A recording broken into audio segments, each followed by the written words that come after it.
باران دی. ما ویلې راځه لږ زړه مو تنګ شو راووتلو که نه د ایستر ورځې دي ټول خلک په کورونو کې ننوتلي. په دې لاره کې چې راتللمه دلته داسې اواز دی موسیقي ده د اوبو د شړنګارۍ. ما ته د نیکه کلا را یاده شوه. ډېر خوند یې راکړ. دې ته ودرېدلمه. لوګر کې د ما د نیکه کلا وه د مور له خوا نه ده. نو داسې غاټه جګه کلا یې وه. بیا لاندې ویاله وه، بیا لاندې باغچه وه.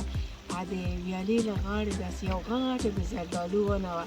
لاندې بیا داسې ځمکې وې او دا ویاله داسې تلله. بیا داسې لاندې پټیو ته کښته کېده او یې خوا ته بیا هغه به یې ورته ویلې نظرچه به یې ورته ویلې، یعنې یو ځای و چې چینه وه، اوبه وې. چینه د ما ترور او زما د ترور ورانې ترې منګي وې، هغه ځینه راډکوه. هغه تصویر ما ته اوس رایاد شي. مساپرۍ دغسې شی دی.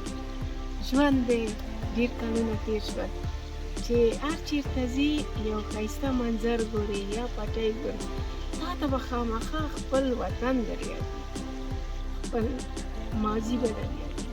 وطن ډېر خوږ دی. خو زه دومره وایم چې نېکمرغه انسانان خپل وطن کې.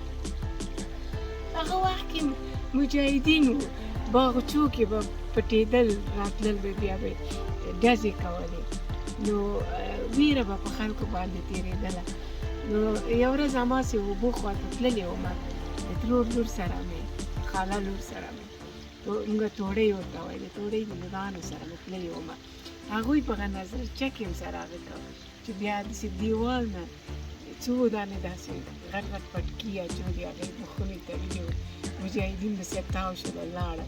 بیا دا جینکۍ زر ځانونه داسې اولې خواته کټ کړه. هغه ډېرې خاطرې ټولې راته یادېږي. یوه ورځ د دې په دې هغې کې د توړۍ لور مې وه، هغه یې اوبه منګی راډک کړه چې کور ته راغله چې خالي کړه. جام کې یو مایه یې راووت او زر زر یې هغه مایه یې واخیسته، بېرته یې په هغه کې واچوه په منګي کې او بېرته یې په منډه ویوړ چې وایي اوبه لري چې دا د غجې مایه دی.